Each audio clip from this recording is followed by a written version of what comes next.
Hey guys, welcome back to another video. So today we have the Deli & Co. baking breadware pan. Now, the first thing that I do want to mention with this is that it is not made in the USA. I also want to give you a price. This retails for $179 with 90 cents, and it is available on Amazon.com. Now, the next thing that I want to say is that this is a competitor to the Challenger breadware pan, and that is the Rolls Royce of bread baking cast iron cookware, made in the USA. So the Challenger breadware pan, made here in the States, it does retail for 299 US dollars. So with taxes and all, you're looking at 330 if you were to go with the Challenger, which is a lot of money.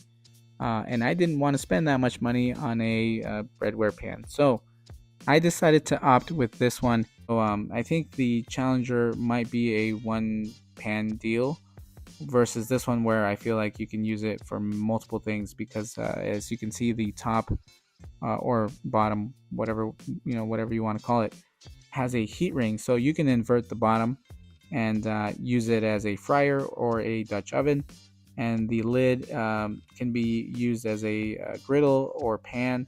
So multiple uses with this version versus the Challenger. Now, I'm not saying that the Challenger is worse or anything of that matter. I just feel like this one has a bit more to it. It does tend to have more of a rougher texture to it versus US made like Lodge. Lodge has a pebbly feel to it. That's the first thing that I noticed with this. The second thing that I noticed was how poorly packaged this item was. And what do I mean by that?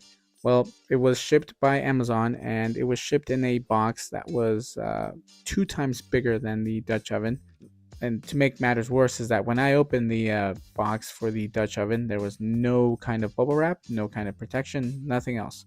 And the only other thing was this little piece of paper that has some instructions on care and maintenance along with seasoning guides, which is nice, but that was it. So that's all that came in there. Nothing fancy. As I said, very lackluster. That is why I skipped the whole unboxing process that I usually do and went straight into just showcasing the cookware. At this moment, that is the only thing that I have to complain about, in a sense. Nothing really negative about it so far, and I'm actually very excited to give this a go.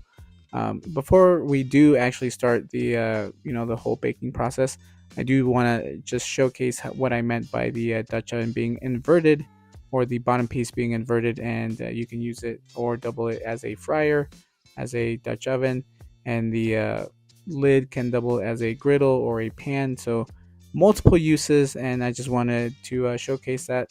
So with that being said, let's finally dive into the baking aspect of this video. We're going to do some sourdough bread.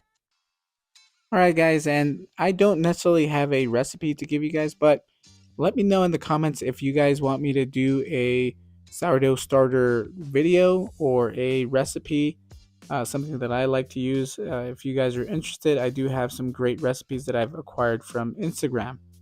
Now, after 45 minutes, as you can see, the bread looks great. It did develop some good caramelized color, and the blistering is very great. No scorching whatsoever. The bottom is nicely baked as well.